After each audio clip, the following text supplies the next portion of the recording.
जी, जी। मैं प्रोफेसर शमीम अहमद साहब आपसे मतलब एक डायरेक्ट सवाल है। मैंने जब आज सुबह कुछ लोगों से को आमंत्रित कर रहा था आ जाओ, तो उसमें से कुछ जी लोगों का कहना ये था कि ये जितने लोग मिलने गए हैं, ये साथ जी में अपना सीवी मतलब बायोडाटा भी लेके गए होंगे और वो हाँ अपना कुछ परस्यू कर रहे होंगे कि मुझे कहीं कुछ बना दीजिए, मुझे कहीं सारे लोग इस चक्कर में हैं। क्योंकि देखिए मुख्य बात यह है आज आज मुझे भी अजीब मैं विचलित इसलिए हूं कि कुरैशी साहब इस देश के चीफ इलेक्शन कमिश्नर रहे हैं। आज जी जी इलेक्शन कमीशन की जो हालत है उनको अगर उसी जी पे सिर्फ बोलना शुरू करें और अपने को स्पेशल वो हो जाए कि मैं केवल इसको सुधारूंगा तो बड़ा काम कर जी सकते हैं। नजीब जंग जी साहब उपराज्यपाल रहे हैं दिल्ली के। अगर आज दिल्ली की जो हालत केवल उसी पे बोले, आपके यहाँ एएमयू के शाह साहब वहां के वीसी रहे हैं, एएमयू में जिस तरह से जो बातें हो रही हैं वो केवल उसी को सुधारने की बात करें तो शायद ज्यादा एक बड़ा काम होगा। सब लोगों के लिए होगा, हिंदू के लिए भी अच्छा होगा, मुसलमान के लिए भी अच्छा होगा। लेकिन एक जगह कहीं से कुछ लोग मिल जाना, जैसा कुछ लोग ना सीवी बगल में दबा के इस तरह का प्रेशर वो करना और अपने समय के हिसाब से एक महीने बाद ऐसा लगता है जब कहा गया है कि अब रिलीज कर दो उस दिन रिलीज करना। शमीम अहमद साहब। जी सर, बहुत बहुत शुक्रिया। सबको मेरा सलाम नमस्कार। देखिए तो मैं थोड़ा सा बैकग्राउंड में जाऊं कि मुल्क जो है हमारा बहुत अच्छा चल रहा था और इस मुल्क का कॉन्स्टिट्यूशन भी कहता है, और वैसे हमने इसका तजर्बा भी है जिसे हम वर्ड यूज करते हैं यूनिटी इन डाइवर्सिटी। हर आदमी अपना मजहब माने, अपना कल्चर को, अपनी अपनी लैंग्वेज को माने, तब भी हम मिल करके एक रहे और एक रह सकते हैं। लेकिन इस वक्त जो है कुल मामला चल रहा है, मुझे ये कहने में कुछ नहीं कि इन्होंने एंटी मुस्लिम एजेंडा लिया और एंटी मुस्लिम एजेंडा 14 से 19 तक बहुत जबरदस्त तरीके से चलाया। अब मुसलमान जो इस वक्त है हिंदुस्तान का, वो इतना टेरराइज है कि वो अपनी बात कहने की हिम्मत भी नहीं करता। और फिर आप जानते हैं जब फासिस्ट आते हैं पावर में, वो ये करते हैं कि वो अपने और गैर को नहीं फिर समझते, जो रास्ते में आएगा उसे हटाएंगे। अब तक तो हम थे, हम तो बिल्कुल दब गए, बोलने की हिम्मत नहीं। हमारे पास है भी क्या है, इकोनॉमी में 2% ज्यादा हिस्सेदारी होगी, लेकिन एक मैसेज देना था। उसके बाद क्या ये डेमोक्रेसी में मुमकिन है कि एक साल से ज्यादा प्रोटेस्ट चले, 750 आदमी मिल जाएं, मर जाएं, और उस पर पीएम की तरफ से एक वर्ड ना है सिंपैथी का, एक बात ना हो। तो जो आपने कहा, अब सवाल आता है इसका, जो आपने अभी बात हो रही थी कि आप मोहन भागवत जी के पास क्यों जाते हैं। मोहन भागवत जी के पास इस वक्त जा रहा बाय एंड लार्ज मुस्लिम खासतौर से, और दूसरे भी, क्योंकि गवर्नमेंट तो वही चला रहे हैं जिसे हम पहले कहते थे रिमोट कंट्रोल है यूपीए के टाइम में, वो रिमोट कंट्रोल आज भी है। हुकूमत सारी पावर उनके पास है, तो लोग उनके पास जाते हैं। अब आइए इन 3 लोगों के ऊपर, जो 4 लोग ये जो गए थे जिन्होंने लेटर रिलीज किया, एक तो ये याद रखिए जो हुकूमत में नौकरी कर चुका, उसमें ये हिम्मत नहीं होती कि वो पॉलिटिक्स में एंटर हो सके और सही बात कहे, क्योंकि इनकी जिंदगी जी हुजूर में गुजरती है और ये अपनी बात कहने की हिम्मत ही नहीं करते, और जो गवर्नमेंट आती है उसकी पॉलिसी को इंप्लीमेंट करना इनका काम होता है। अब आप 70 साल क्रॉस करके या 75 साल क्रॉस करके आप कौम की या मुल्क की किस्मत बदलने के लिए चले हैं, ये मुमकिन नहीं। मैं उस बात से एग्री करता हूं कि ये सब आप अपनी सीवी लेके गए थे। अब इन्हें नजर आ रहा है कि बीजेपी हटनी नहीं है। अभी तक तो थोड़ी गोल मोल बातें थी, शायद यूपी आ जाए, शायद हमारा फिर भला हो, और यूपी में भी ब्लैकमेल करके इस तरह के लोगों ने फायदा उठाया यूपीए में।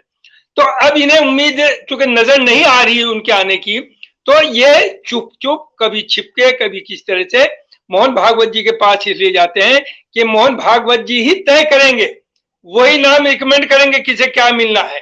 तो इस लाइन पे ये चल रहे हैं। ये ना कौम के रिप्रेजेंटेटिव थे, ना कौम के रिप्रेजेंटेटिव हैं, और ना ये हिम्मत कर सकते हैं बात करने की। अगर इन्हें करनी थी तो ये भी कहते कि जो मुल्क का माहौल आपने बनाया, एक गाय के लिए 10 आदमियों की जान ले रहे हैं।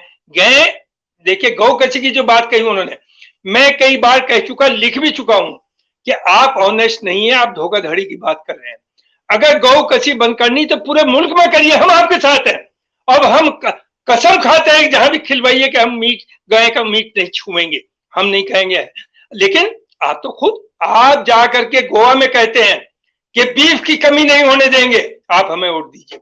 आप नॉर्थ ईस्ट में जाके कहते हैं चाहे गए दूसरी जगह से हमें भेजनी पड़े, हम आपकी बीफ की कमी नहीं होने चाहिए। क्या वो माताएं नहीं है? क्या वो माताएं नॉर्थ इंडिया में, क्योंकि नॉर्थ इंडिया में आसानी से गए के नाम पे डिवाइड कर सकते हैं और पब्लिक उसे नहीं पूछ रही सवाल। क्या ये ऑनेस्टी है? गौ कसी करना, हम आपके साथ हैं। अब आइए काफिर का वर्ड आपने यूज पूछा था। काफिर का नो डाउट इसका मतलब है कि ये कहा गया उस वक्त जो बातें होती है कि भाई जो नॉन बिलीवर है ये तो काफिर है, इसे तो हमने इसे बहुत इंपॉर्टेंस दे दी, उतनी इंपॉर्टेंस नहीं थी। सिर्फ ये कहा जाता था कि भाई ये नहीं, ये किसी भगवान में अल्लाह में यकीन नहीं करता, ईश्वर में यकीन नहीं करता, ये तो काफिर है यानी नास्तिक है, ये वर्ड उसका मतलब था। हिंदूज को काफिर कहना मना है, गुनाह है। हिंदूज भी किसी ना किसी भगवान में यकीन करते हैं, क्रिश्चियंस भी करते हैं, यहूदी भी करते हैं। तो ये काफिर का लोगों ने, हाँ ये जरूर है कुछ अनपढ़ जाहिल लोगों ने इसका गलत इस्तेमाल किया और कहे अरे एक हिंदू की तरफ उंगली करके कहेंगे ये तो काफिर है। नहीं, काफिर तो हम में भी है। काफिर मीन्स सिर्फ वही है कि जो अल्लाह के, भगवान के, ईश्वर के बताए हुए रास्ते से उल्टा चलता हो, उसे काफिर का वर्ड उसके लिए यूज किया गया था। अब आइए आप, अगर आप इतने ही ईमानदार हैं, जो आपने कहा भी, ये बात कही थी अभी कि उन्होंने, भागवत जी ने कुछ दिन पहले लिखा कि सबका डीएनए एक है, इट वाज ए मिसलीडिंग। ये वर्ल्ड ओवर आप एक मैसेज बहुत अच्छा भेजना चाहते हैं, अभी भी अच्छी अच्छी बातें की जाती है टीवी के ऊपर, आप सोच नहीं सकते।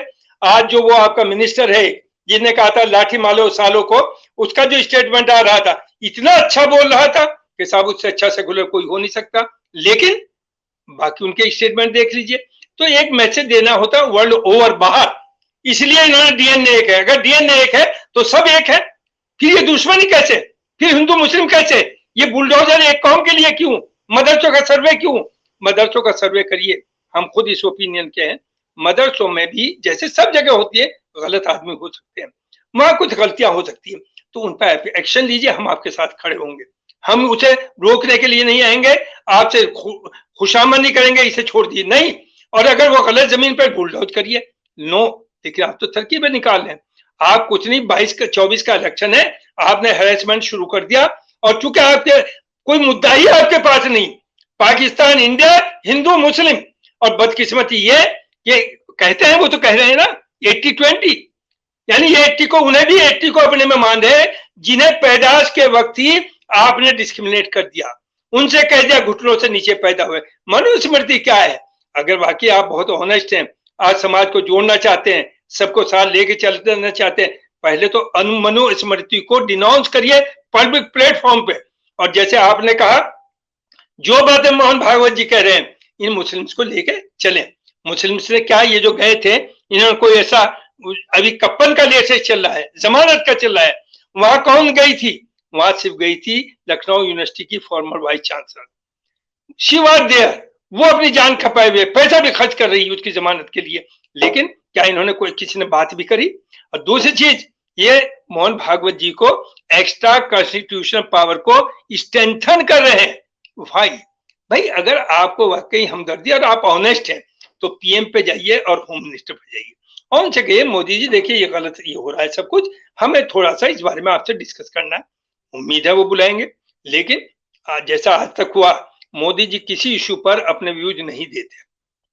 लोगों में मारकाट हो, बुरी तरह से ट्रीटमेंट हो, जुल्म हो, बुलडोजर चले, वो कोई स्टेटमेंट नहीं देते। जिस आदमी ने उन 1 साल तक प्रोटेस्ट, हम कहते हैं किसान हमारे अन्नदाता हैं, किसानों ने हमारे लिए ये किया, आपने उन्हें क्रश किया, आपका मिनिस्टर, और आप उन्हें कभी कभी कहते थे आप टेररिस्ट हैं, कभी कहते थे बाहर से आपके पास पैसा आ रहा है, कभी कभी उन पे आपने लाठी चार्ज भी किया, सब कुछ किया, वो हटाए नहीं हटे। फाइनली आपने समझौता नहीं किया, आपने विड्रॉ जो किया है, माफ कीजिए चूंकि इलेक्शन सर पर था, आपने उनकी एक बात नहीं मानी जो वायदा किए थे। आज आपने क्या करा है? एक साहब को बहुत टॉप पे ले गए, जाट को, चूंकि जानते हैं कि जाट डोमिनेटेड, जाट जो है 99% पॉपुलेशन जो है वो खेती का काम करती है, दे आर फार्मर्स, तो उन्हें जीरो कैसे किया जाए? एक को वहां ले गए, एक को आपने प्रेसिडेंट बना दिया यूपी का। आप चाहते हैं, देखिए इस तरह से लंबे टाइम तक आप सर्वाइव नहीं कर सकते। सर्वाइव करेंगे कि सबको साथ लेके चलिए। हम तो बार बार लिखते हैं हिंदुस्तान में we are minorities, Hindus are majority. हमें उनकी सेंसिटिविटीज का ख्याल करना हमारा मजहब का हिस्सा होना चाहिए और है। अगर हमें कोई ऐसी हरकत ना करे जिससे हमारे भाइयों को कोई तकलीफ पहुंचे, और जहां अगर गलती हो रही तो आप हमें बताइए, will try to correct it. लेकिन ये जो लोग गए हैं इनमें कोई मॉरलिटी नहीं, ये पब्लिक में आ नहीं सकते, पब्लिक से बात नहीं कर सकते, और इनका कोई मुस्लिम कम्युनिटी से कोई लेना देना नहीं बहुत बड़ा। तो ये ना किसी से पूछ के गए, ना किसी ने इन्हें भेजा, इनका अपना पर्सनल एजेंडा है। और ये नहीं, 2-3 ग्रुप और चल रहे हैं इस वक्त, कंपटीशन है आपस में कि कौन मुसलमानों की मार्केटिंग अच्छी कर सकता है, कौन इन्हें जाकर के सरेंडर करा सकता है वहां नागपुर के अंदर। ये चल रहा है हर कौम में, हर कम्युनिटी में। जब से दुनिया बनी, कुछ लोग बहुत अच्छी सोच के होते हैं, कुछ लोग पर्सनल अपने सिर्फ अपने बारे में सोचते हैं, वो दूसरों के बारे में नहीं सोचते। मैं समझता हूँ ये 2-4 ग्रुप इस वक्त जो सो कॉल बहुत एक्टिव हैं, इन्हें कोई मैंडेट ना कम्युनिटी की है ना किसी की है, ये सिर्फ अपने इनके पर्सनल एजेंडाज हैं, अपने पर्सनल मामलात हैं, उसके लिए ये वहां पहुंचते हैं। ये मेरी अपनी सोच है साहब।